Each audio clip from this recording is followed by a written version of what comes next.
South America. Their traditions speak of visiting spaceman. At their reservations are the amazing Nazca lines, which are etched into the earth and which are acknowledged as being aircraft runways and landing sites. Artifacts of great age have been found, which closely resemble aircraft of today.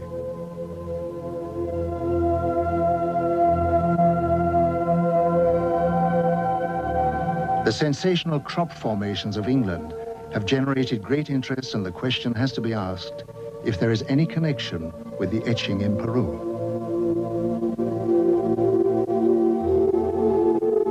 Ich kenne die Hopi-Indianer sehr gut. Sie leben heute in Arizona. Aber ihre alte Geschichte... I know the Hopi Indians very well. Today they live in Arizona. But their old traditions say that many, many thousands of years ago their home was in South America. And that at that time they were descended upon by extraterrestrial visitors called Kachinas. These Kachinas also saved the Hopi Indians when their continent threatened to sink. These heavenly beings, the Kachinas, were the teachers of the Hopi.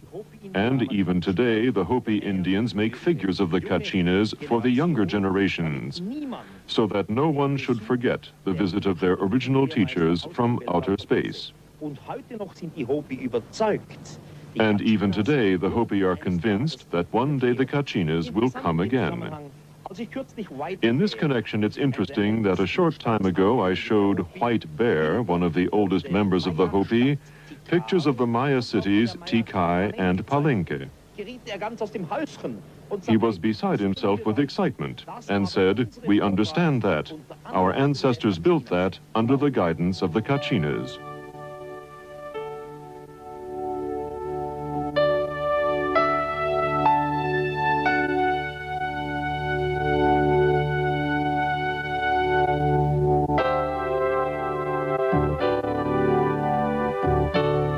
The great energy source of the cosmos can be extracted and focused to form a very potent electrical and magnetic power form.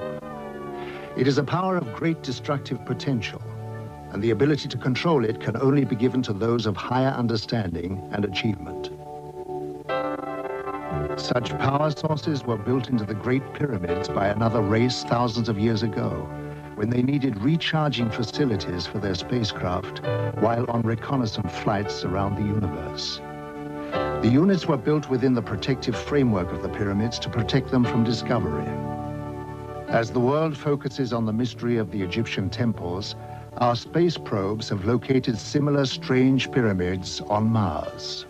We have the very mysterious structures on Mars, pyramids, and particularly the large humanoid face looking into the Martian sky.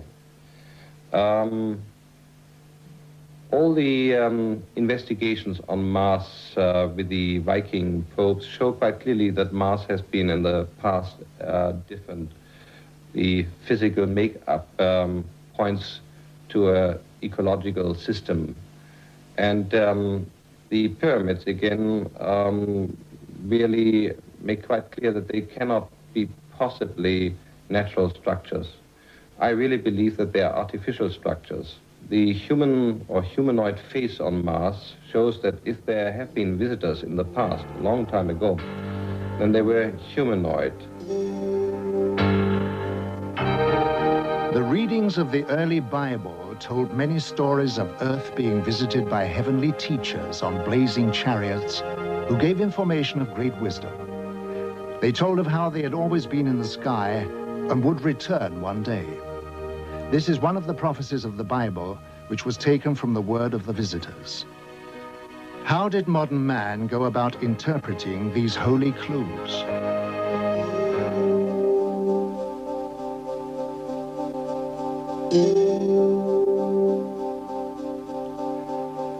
So we turned our faces towards the heavens in the hope of finding a deeper understanding of ourselves, to participate in the quest for universal knowledge, and to hold out our hands in the search for possible cosmic neighbors.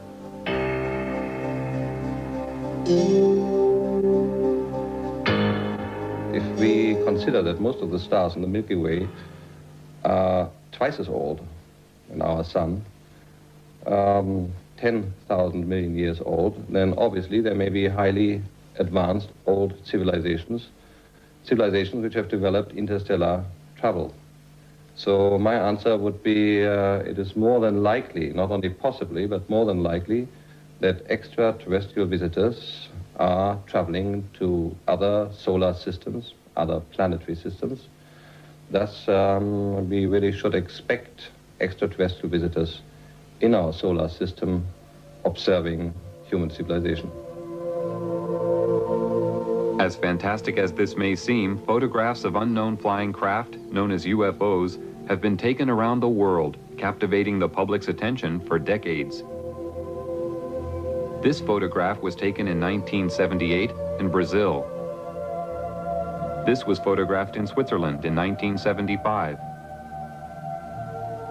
These two UFOs were also photographed in Switzerland in 1975. This was taken in 1971 in Austria. This one was seen in 1987 in Canada. This UFO was photographed in Germany in 1977. This was taken in Colombia in 1971. This photograph of a shiny silver object was taken in North Charleston, South Carolina in 1980. Yet another photograph from Switzerland taken in 1975. This UFO with a cloud-like vapor was taken in 1974 in Denmark. This UFO was sighted in 1977 in Uruguay. A UFO in Indonesia, photographed in 1974. These three luminous flying objects were photographed in Barcelona, Spain in 1978. Every year, increasing numbers of UFO photographs are being taken by witnesses from around the world, giving growing evidence of extraterrestrial visitors. In 1946, George Adamski, a professor of philosophy, using his cine camera, took the first moving pictures of alien spacecraft. This film shows the strange flight pattern of these machines. This picture shows three balls beneath the craft serving as condensers for static electricity. This film, also taken by Adamski, shows a telemeter disc, described as being a very small but highly technical reconnaissance craft. Adamski was an amateur astronomer who had a 6-inch telescope on the slopes of Mount Palomar. In 1946, he observed a huge cigar-shaped UFO and was astounded to see many smaller UFOs emerge from the mother craft. He was able to take a series of photographs of this amazing sight.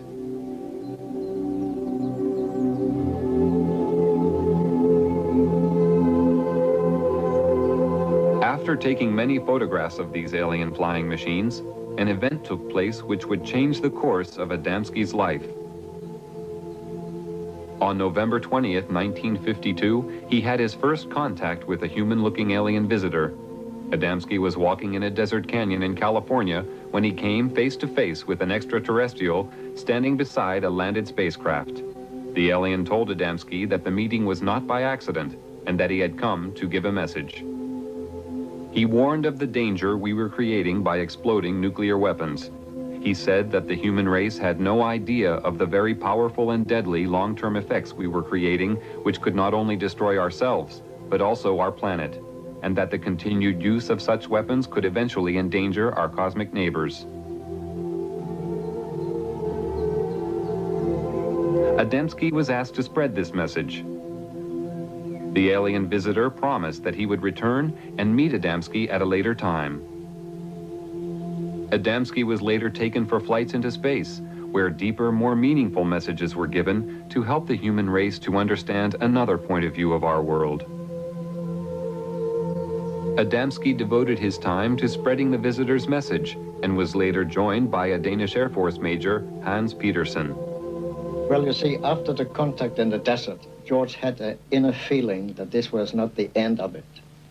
On one of his flights, more flights, but one particular he was taking on board a mothership, which is a very, very large ship, who is taking all the other vehicles into our atmosphere. And in there, he met a lot of people, and he met an old man, so to speak, a wise man, who told him a lot of why they were here and what we did wrong here on Earth. And after these experiences, George wrote a book, Inside the Spaceships. In this book, Adamski described in detail the very advanced technology used in the spaceships, including technical information on the magnetic and gravitational propulsion systems, which work on a power found throughout the universe. He also described a magnetic pole running through the center of the ship that was also a very powerful periscope, which could observe both above and below the craft with great magnification. Adamski's alien friends gave him a pendant to wear around his neck and was told it would increase his telepathic abilities and enable him to maintain contact with them. Another witness who was truly shattered by his experience when he saw and photographed a UFO was Dr. Daniel Fry. Dr. Fry was a rocket engineer and the head of a scientific team employed by the American government at the White Sands Missile Proving Grounds in New Mexico when he took these films and photographs. On July 4th, 1949, Dr. Fry was contacted by alien visitors for the first time. They informed him that mankind lives in danger of total self-destruction through means it had created itself, and that Earth technology was advancing faster than man's ability to control himself. He was told that peace was the automatic byproduct of understanding between man and race. Also that the understanding of fellow human beings was the key to building a united world. The most significant experience that I had is probably the finding out of the major purpose for this invasion, so to speak, was to keep this planet alive, that we're approaching an area of controversy which could result in the displacement of all humanity, because we had learned how to do that without learning how to get along with each other. When those among you responsible for your scientific achievements realize the significance of the destructive forces you are creating, only then will you understand that you are destroying your living planet, which is responsible for your very existence. We are here to advise, guide, and encourage you to turn your eyes towards the creation of a planet of peace and understanding, where your invention and universal ability coexist with the creative force of the cosmos. We are your brothers of the Galactic Federation, who wish only to have you by our side. We cannot join you until your thoughts turn from self-destruction to the eternal law of universal knowledge and understanding. We rushed outside, and there came a spaceship sailing, passing us, making a curve, going down south and coming in from the south, passing over our heads and disappearing to the north. And 1 hour later, it came back and passed in low altitude, and it passed the moon, which has come up meanwhile, so you could see it was an Adamski-type saucer. I've been so close to them. I have had the telemeter dish, the small flying saucers which are making reconnaissance within 75 meters, 2 of them. I have one being disintegrated on my terrace. I have seen flying saucers, the George Adamski type, within 200 meters in front of my car. I have seen 2 flying saucers land, both cases with my wife, so I had a witness. The founder of the German UFO Society, Carl Veit, is also a publisher of UFO books. For decades, he has published books written by contactees. Many years ago, he had the foresight to realize the value of the information. There were 12 of us sitting in the garden, and the pictures were shown by this television man. And I explained them again as well as I could. And in the middle of my explanation, the baby daughter, she was the youngest member of this family, called out, "Daddy, what is that?" and pointed up. We were all looking at the screen, and then we also looked. And there, vertically above us, or nearly vertically, there was a wonderful large UFO, rather low. Of course, we were all amazed. We gazed up, we waved, and in a way gave thanks that they had come during the UFO lecture and wished to greet us, or to say, "Yes, we are here, the ones you're talking about."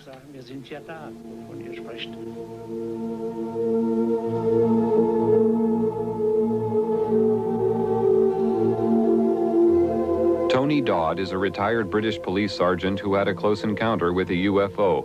Since that time, he has become the Director of Investigations for Quest International, Europe's largest UFO investigation organization.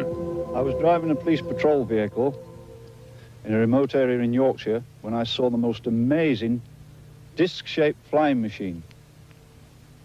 This machine was about 100 meters off the road, above the road. It was glowing white, bright white. It had colored lights rotating around the underside of it. It had a dome on the top with what appeared to be portholes. It was going at no more than 30 kilometers per hour. But the strange thing was that it was making no sound. It was the most amazing thing I've ever seen. This was no doubt a real UFO. I'm convinced of this. It did not resemble anything that we have which is flying around in the sky. It had an effect on my police car radio. It blanked out the transmissions with a very heavy static effect. The object moved away from us and disappeared into the distance and appeared to land in a forest on a hillside.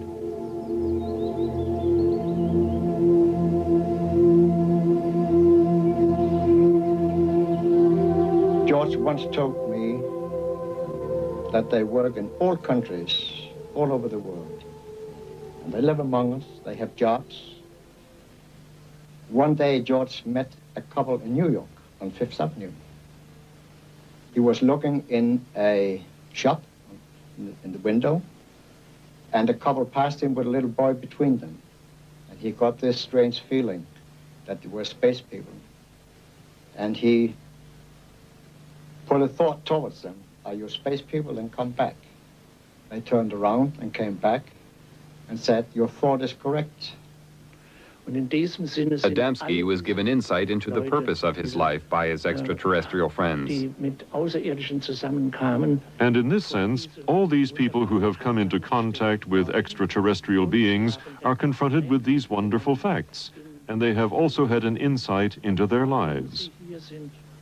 Why they are here. That's what was also said to George Adamski, that he should, so to say, be a pioneer in the field of ufology, because in the development of the human race, we now face great, higher problems.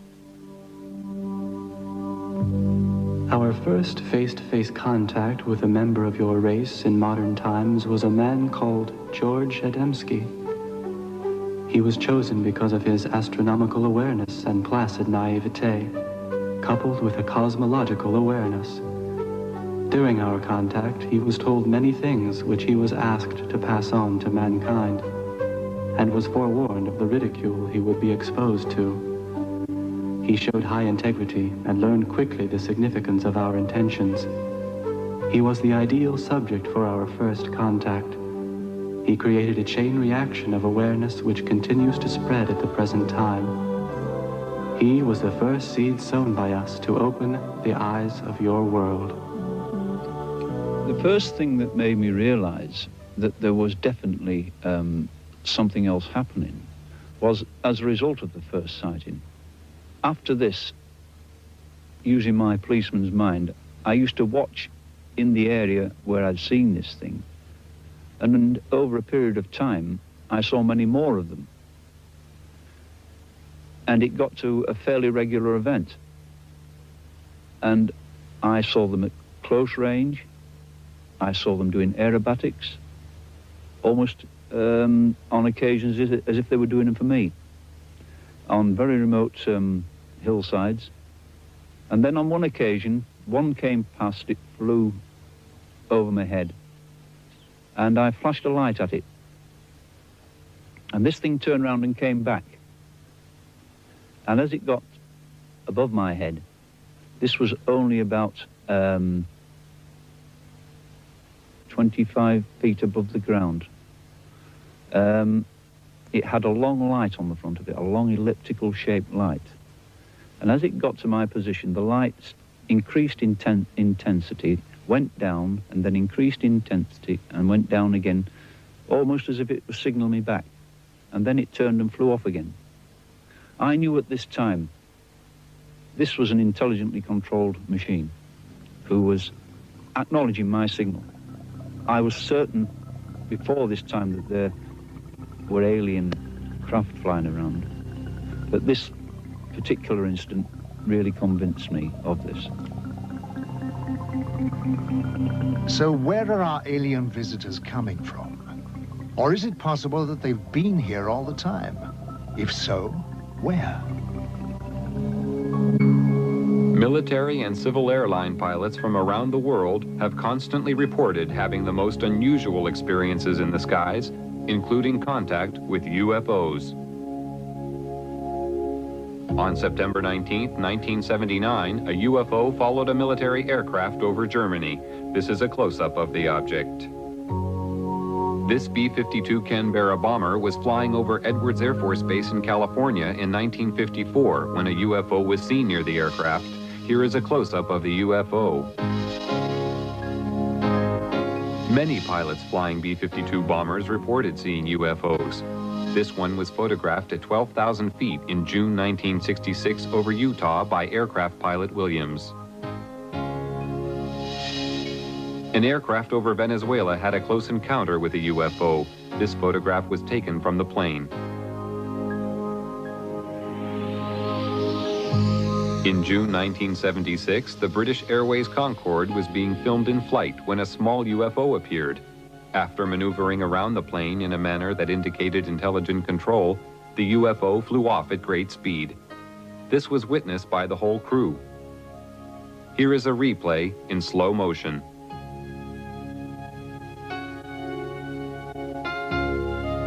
Of the hundreds of UFO sightings made by aircraft pilots every year, the most amazing one was filmed from a commercial airliner by passenger Gene Oldfield as the aircraft cruised at 9,000 feet over Stafford, England on April 2, 1966. The film clearly shows the ability of the craft to perform maneuvers and feats of acceleration far beyond our present comprehension. Here is the film again in slow motion. This was one of the early films taken of a UFO. The dramatic movement of the object showed rapid, almost instantaneous changes of speed and direction, which sparked intense curiosity and confusion among the public and scientific community. No earthly aircraft of the time could perform like this. While filming from a helicopter for the U.S. Navy on April 15, 1966, Lee Hansen, a professional photographer, shot these pictures of a flying object at Catalina Island, California. The craft, which had no wings or tail fins, was 30 feet in diameter and moving at approximately 150 miles per hour. No signs of a propulsion system were visible. This film, shot by James Waters in Colorado on July 23, 1963, shows a UFO moving across the sky at tremendous speed, followed by a second one. This is the same film at 1/12th speed. An analysis showed that no earthly aircraft could possibly fly so fast.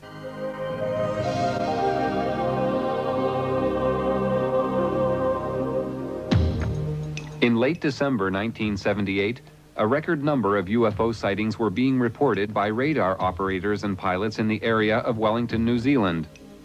Just before midnight on December 30th, 1978, Quentin Fogarty, a reporter, and a television team took off in an Argosy aircraft to fly to Christchurch. Shortly after takeoff, Fogarty was informed by ground radar that they were being followed by several UFOs. During the 50-minute flight, UFOs were seen and filmed by the crew. The UFOs were described as having a luminous base and a transparent top. The objects were performing incredible aerobatics. This movement was captured on a single frame of film.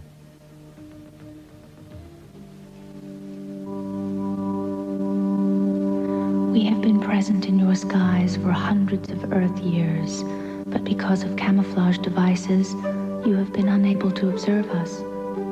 Your cosmic evolution has now developed and the time has arrived for you to ascertain the existence of other life in your universe, resulting in us making our presence known to you. Our choice of contacts has been governed by their spiritual ability to comprehend our manifestations without anxiety or aggression. The movements of our vehicles in the air, which you find so strange, is due to the fact that we have overcome the force which you call inertia and can fly in any direction instantly without experiencing any form of pressure change. Our propulsion systems work on the principle of electromagnetism, where gravity is of no significance. The three spheres sometimes seen below our craft are our drive systems, but can be detached individually to function as surveillance probes. The magnetic pole within the axis of our craft has many functions. It contains periscopic lenses for high magnitude observation and assists in the absorption of static power for recharging purposes.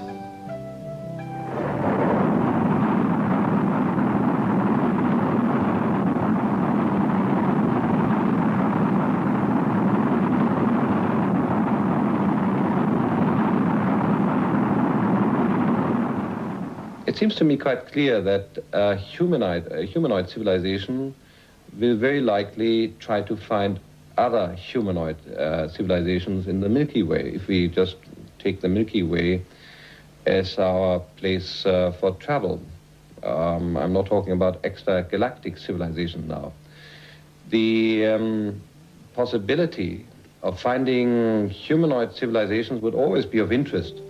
Just like our astronauts, if we send them away in the search for life, we'll very likely try to find life which is a kind which is similar. If an astronaut has a chance to visit a planet where there's plant life or insect life, or another planet where there's humanoid life, he very likely will travel to the planet where there is humanoid life. And so it should not surprise us that the extraterrestrial visitors are always described as being humanoid. The following sequence of photographs and film was taken by the astronauts. While in space, they had many encounters with UFOs that are now being revealed for the first time after decades of secrecy. On the Gemini 4 spaceflight on June 3, 1966, astronaut James McDivitt took a photograph of this cylindrical object. On the mission of Gemini 7, astronaut Frank Borman reported seeing these two objects flying in formation. On the Mercury 1 mission on February 20th, 1962, John Glenn took this picture of two glowing objects. On the Gemini 11 mission, September 13th, 1966, Pete Conrad and Richard Gordon observed a cluster of UFOs alongside their craft. They described them as large and very bright. During the Apollo 11 mission in July 1969, Neil Armstrong and Buzz Aldrin saw these two UFOs, which were in orbit around the moon. The astronauts filmed the extraordinary glowing objects from the Apollo 11 spacecraft and reported to Johnson Space Center in Houston, Texas, that the UFOs even accompanied them to the moon. Many astronauts made their own private films while on space missions. This film, shot by James McDivitt in a long sequence, shows the remarkable aerobatic ability of UFOs. The astronauts faced UFOs so regularly that they became part of their everyday life. Because of restrictions, however, they were unable to describe their encounters to the public. One of the first to break the silence is former astronaut Brian O'Leary, a professor of physics and an astronomer from Princeton University, who comes forward for the first time to speak of the reality of visitation from out of this world. What I do know from my own experience and from scientific investigations and experiments is that UFO phenomena and a range of other events are part of our reality, as incredible as they may seem. Jetzt war es dann endlich soweit. Der erste Mann war auf dem Mond gelandet. That's one small step for man, one giant leap for mankind. During their moonwalks, a giant glowing UFO hovered above their heads. While in orbit around the moon, a huge object remained in view for a considerable amount of time before it suddenly disappeared. This UFO was seen above the landing site. This cigar-shaped UFO was photographed from the orbiting space module. Down to the bed. That may have been a small deal, but that's a long.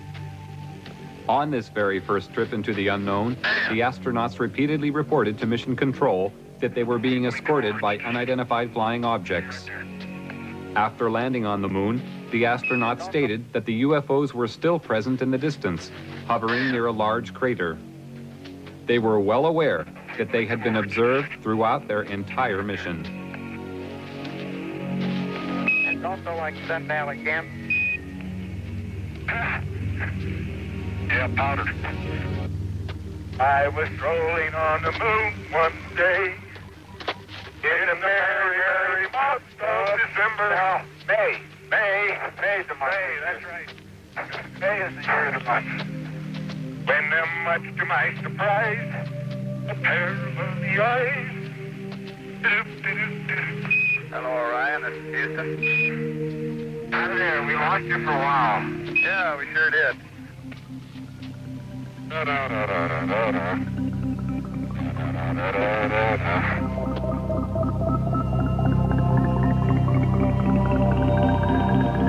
The momentous leap to the moon led to the dawning of the space age. Space travel opened up endless opportunities for mankind to explore new frontiers. NASA's plans are already well underway for colonies to be developed on other planets, beginning with Mars. Enter the Earth's atmosphere, but on one rare occasion, this remarkable film was shot of such a ship flying at low level over Germany in 1980. The object was seen by other witnesses in a nearby village who reported seeing 3 smaller craft emerging from the larger one. They stated that the craft was at least 100 feet long. This film of a cigar-shaped mothership was taken in Rhode Island, America on June 3, 1967. The leaf effect motion of the ship is common with most sightings. Craft of this size and shape have been reported all over the world. This aerial photo was taken by Inaki Ozis while flying at 8,000 feet in February 1968. Probably the same cigar-shaped mothership was photographed in Texas 10 days later. Over the following few days, an object fitting a similar description was reported by various witnesses.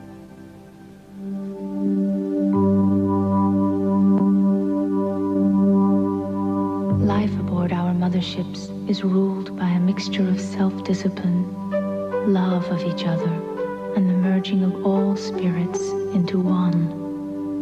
Every need is catered for in respect of rest, recreation, and meditation of the soul. Illness does not prevail, but analyzation and antidotal equipment is always ready in case of unexpected or unknown space microbes attacking the craft or our bodies. Our food is comprised of a rotation of the many choices available on our own planet, but does not include the flesh of other life forms. We do occasionally take the fruit of certain organic trees and shrubs found on other planets, but only when they are known to be totally safe and pollution-free.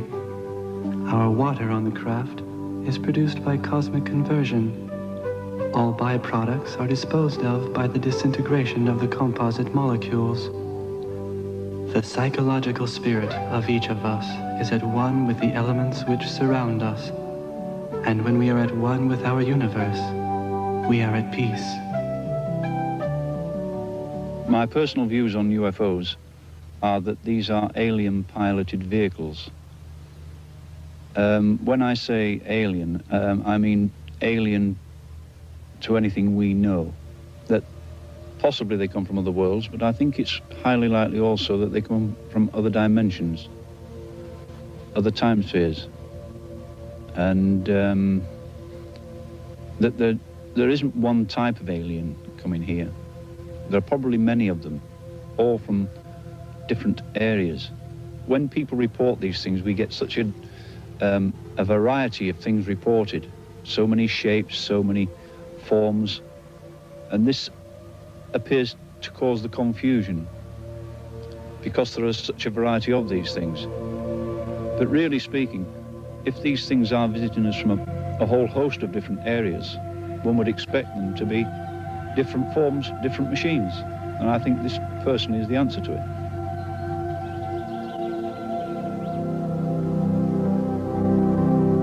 Meanwhile, we scan the skies with optical and radio telescopes of great power, which penetrate the universe for 15 billion light years, watching, listening for signs of intelligent life. Large numbers of people on Earth wait and watch in the hope that one day they may be contacted or visited by visitors from space. In Russia, a large crowd of people who had gathered to watch a famous singer being filmed saw more than they had bargained for when a UFO suddenly appeared above their heads. The camera crew quickly focused their camera on the object and recorded an aerial display that lasted several minutes.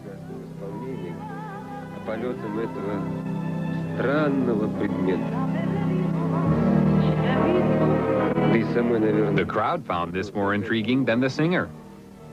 Even she eventually stopped singing to watch the UFO.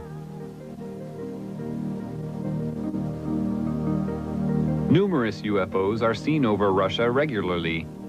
These balls of light are identical to those reported in Belgium and the rest of Europe in 1990, which attracted extensive attention on top military and civilian levels.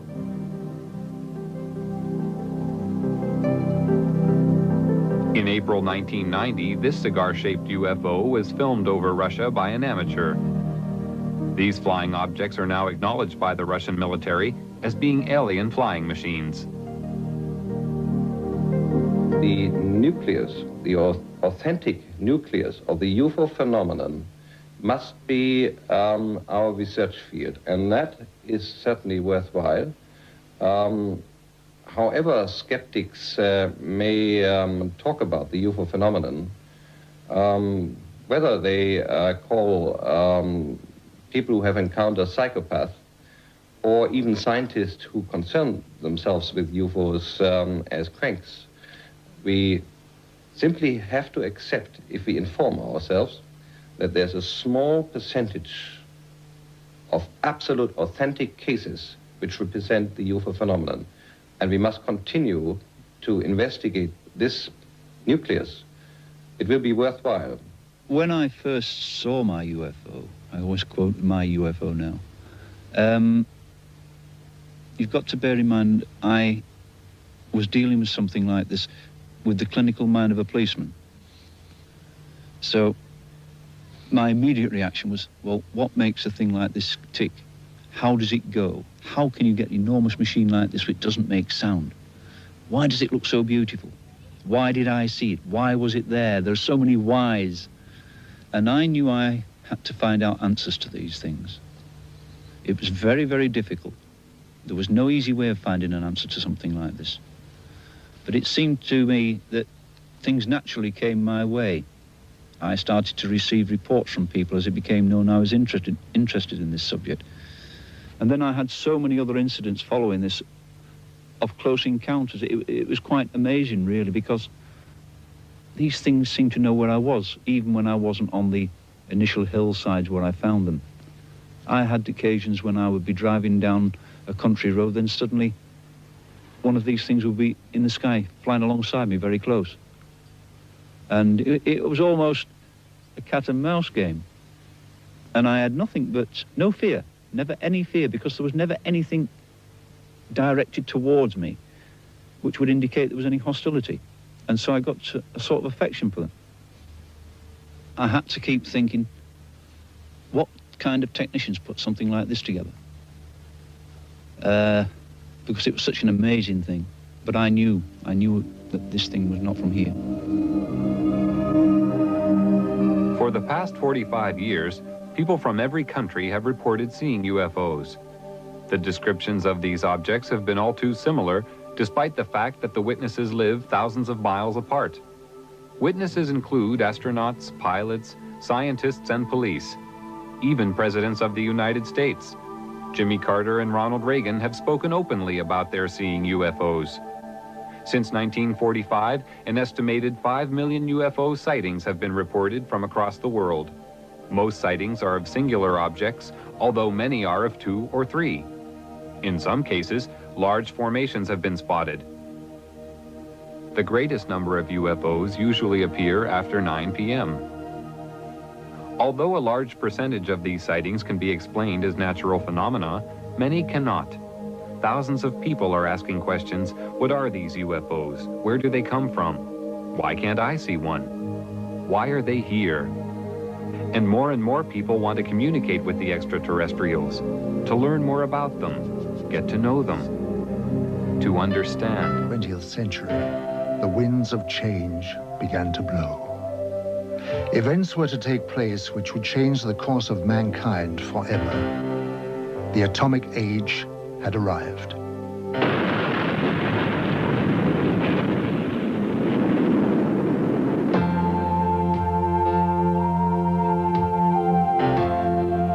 As man detonated weapons of immense power, lights started to appear in the sky in a way that suggested that something was following the course of events.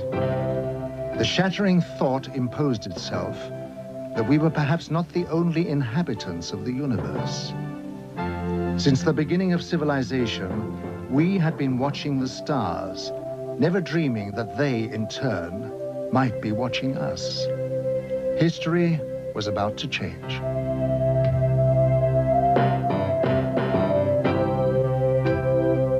Because these lights appeared suddenly in the sky over Washington on July 20th, 1952, moving from the White House to the Capitol, hundreds of people witnessed the extraordinary event, and it left them stunned. The lights instantly jumped from one position to another. They were also observed by high military officials who knew what the lights were trying to say. The public had never seen anything like this, whereas the military had already a long history of involvement with these alien visitors, but had kept it from the public. An immediate emergency meeting was called to formulate a plan to divert public attention away from the occurrences. From that day on, it was decided to place the subject under the highest classification of security.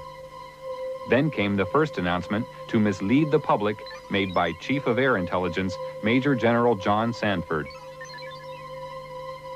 We can say that the recent sightings are in no way connected with any secret development by any agency of the United States. From that day on, the biggest secret of the century began. How did it all start?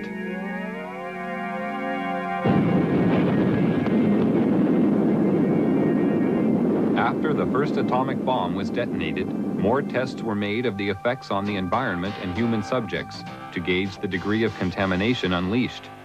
No knowledge of the devastating long-term effects existed at this time.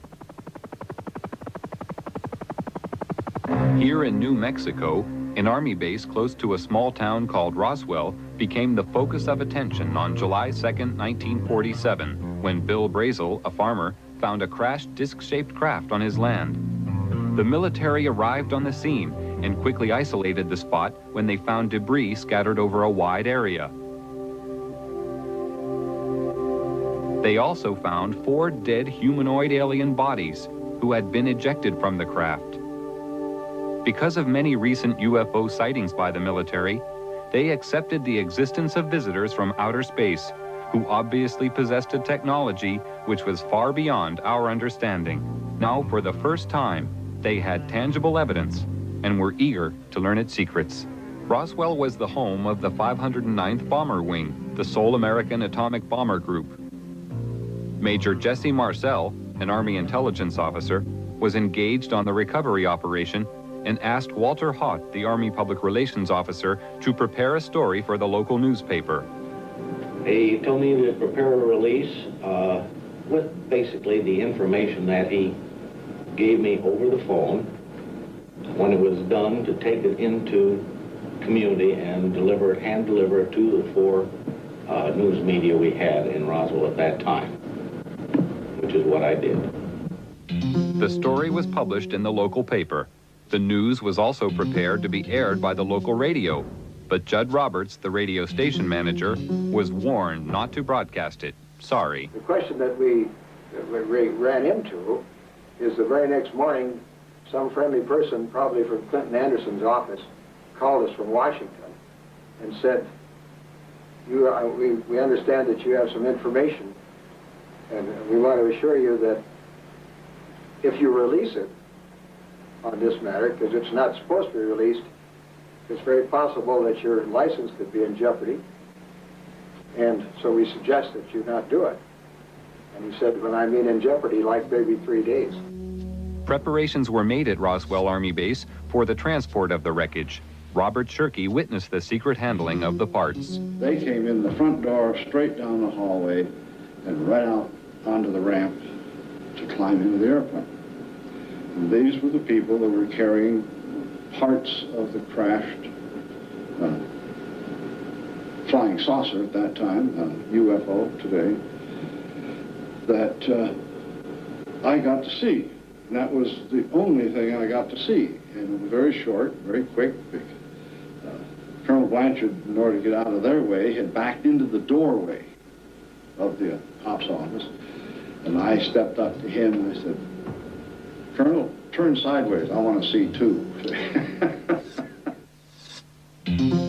On instructions from the Pentagon, Thomas Jefferson DuBose and General Ramey created a cover story saying the crashed object was a weather balloon. We used them in order to assuage the curiosity of the press.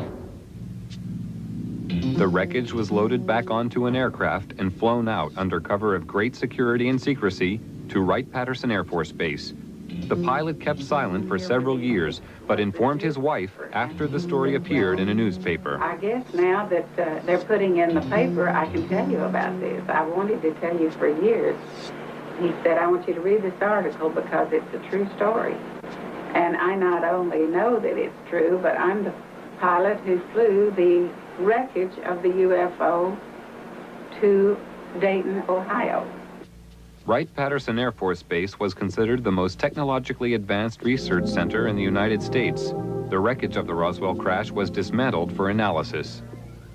The matter was considered of such importance that the orders came directly from President Truman. Under the cover of the CIA, Truman created a group called Majestic 12 for dealing with and covering up all information about UFOs. President Truman gave the task of handling UFOs only to the highest-ranking generals. After the Roswell crash, a special group of scientists was formed and facilities built to be prepared to deal with any further UFO crashes which would occur. Wendell Stevens was a lieutenant colonel in technical intelligence in the U.S. Air Force and is now a UFO investigator. Now having an extraterrestrial vehicle and some bodies in their hands, didn't know when the next one would come down, where they came from, what they were going to do about it. There were a lot of unanswered questions. And the United States was in a turmoil at the time administratively because we were shifting from a war economy and a military-industrial command structure to a civilian structure. So the military was still dominant, and they wanted to keep control of this until they knew what was happening. So they created, and remember, General Marshall was our Secretary of State at the time. He was a four-star, a five-star general. These people selected certain representatives from the military-industrial complex that they controlled, generals and admirals and certain scientists that worked with the military and worked with industrial planning. These men were designated as a task force to take charge of any event that followed. and one did. Almost a year later, on the 25th of March of 1978, the next one came down, 1948, the next one did crash, and it came down under observation by radar, so that we knew where it landed at the time that it struck the ground, and a helicopter was over it in less than an hour. It reported what it observed, and the plan generated by these people from the military-industrial complex after the Roswell crash was immediately put into place. All of the generals and admirals and advisors and scientists were contacted and ordered to proceed to a base in Colorado, where they were picked up and driven to the crash site. Now, all of these men have gone to the scene to see for themselves what an alien vehicle looks like, and they were going to advise General Marshall directly, who was controlling everything from remote position from telephones, on how to proceed. And when an operation is that big, you can't cover everything up. We discovered that the owner of the property where the vehicle came down was arrested in his house with his family, and they were kept in the house for 4 days, not allowed to go outside or anything. All the roads in the area were blocked. All access was closed. People that lived close enough to know something about it were kept in their houses. Now, if it never happened, then this evidence wouldn't exist. But now we are finding solid evidence that something strange did happen, and that these events actually took place. Then we found people who observed the recovery of the craft from a distance, that saw the task force moving across off roads over country to a secure military facility at Los Alamos. And with these leads, we were able to turn up other witnesses, all of whom had been sworn to secrecy by their superiors at the time they participated in these events. And only a few of them would talk to us, and only on condition that they not be identified because of their vulnerability. What happens in a case of violation of security oaths of this nature, they could lose all pay and allowances due or ever to become due. They could be imprisoned. They could be fined a lot of things that none of them could stand. Through Secretary of State General Marshall, the security of the UFO situation was intensified. A closer relationship developed between the military and Majestic 12. As time passed, the power of Majestic 12 grew stronger. Virgil Armstrong was an intelligence officer with the CIA and worked with highly classified assignments. He retired with the rank of major. I received documents which said that a UFO had landed in the middle of White Sands, New Mexico proving grounds, and that this object was inert, was under surveillance, and would be kept under surveillance until they could determine whether it was hostile or friendly. It later turned out that it was friendly in that the occupants were dead, and when we got aboard, there were 5 bodies. The bodies were diminutive in size, in other words, 3.5 feet. The largest one was just under 4 feet. 2 of them were obviously the commanding officers because 2 of them wore epaulets on their shoulders. Later turns out that they were all male. When we flew them back to Wright-Patterson, of course, the examination, physical examination, and the autopsy, of course, revealed that they were indeed all male. From descriptions given by several witnesses, the aliens have very large eyes, a small nose, and a small mouth. They are usually about 3 feet 6 inches in height and have no body hair. President Truman ordered a heightened level of security after the capture of a live alien from a UFO which had crashed. Because of the ever-increasing numbers of UFO sightings at the time, it was decided to create a project called Blue Book, which was designed to suppress public knowledge and create an atmosphere of ridicule around the subject of UFOs. Professor J. Allen Hynek was a professor of astronomy and an astronomical advisor to the United States Air Force on their UFO educational program. And I know the job they had. They were told not to excite the public. Don't rock the boat. And I saw it in my own eyes happen that whenever a case happened that they could explain, which is quite a few, they made point of that and let that out to the media. Things that the cases that were very difficult to explain, they would jump handsprings to keep the media away from it. For they had a job to do, to, whether rightfully or wrongly, to keep the public from getting excited.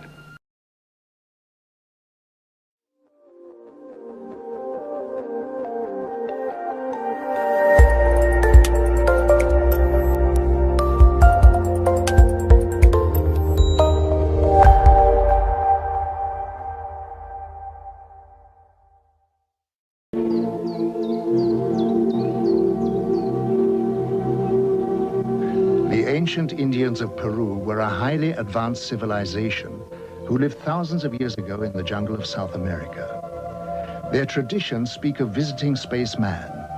At their reservations are the amazing Nazca lines, which are etched into the earth and which are acknowledged as being aircraft runways and landing sites. Artifacts of great age have been found which closely resemble aircraft of today.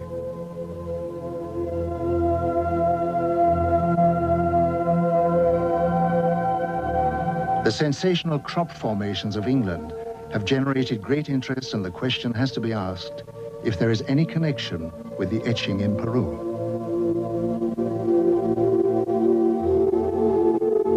Ich kenne die Hopi-Indianer sehr gut. Sie leben heute in Arizona.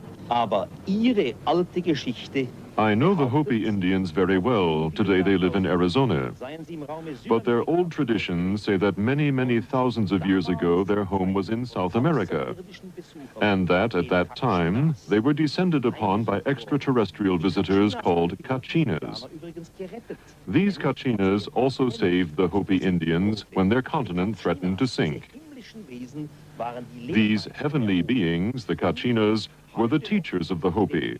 And even today, the Hopi Indians make figures of the Kachinas for the younger generations, so that no one should forget the visit of their original teachers from outer space. And even today, the Hopi are convinced that one day the Kachinas will come again.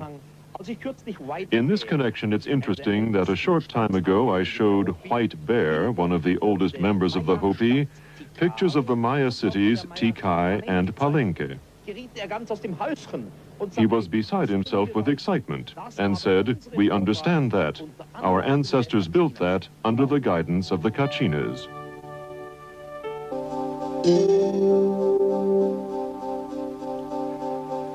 So we turned our faces towards the heavens in the hope of finding a deeper understanding of ourselves, to participate in the quest for universal knowledge, and to hold out our hands in the search for possible cosmic neighbors.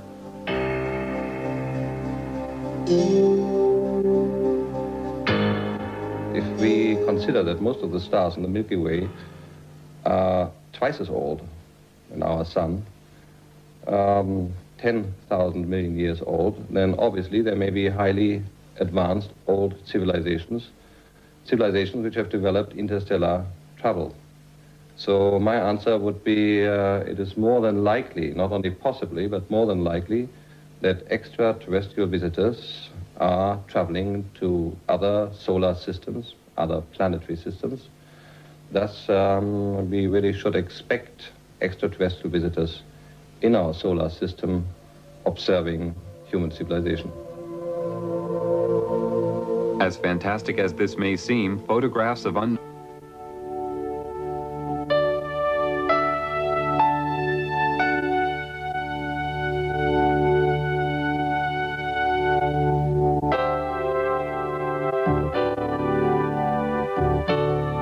The great energy source of the cosmos can be extracted and focused to form a very potent electrical and magnetic power form.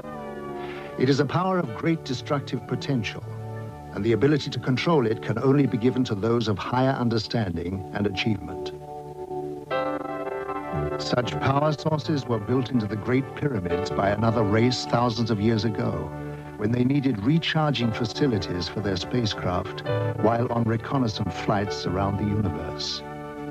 The units were built within the protective framework of the pyramids to protect them from discovery. As the world focuses on the mystery of the Egyptian temples, our space probes have located similar strange pyramids on Mars. We have the very mysterious structures on Mars, pyramids, and particularly the large humanoid face looking into the Martian sky. All the investigations on Mars with the Viking probes show quite clearly that Mars has been in the past different. The physical makeup points to an ecological system.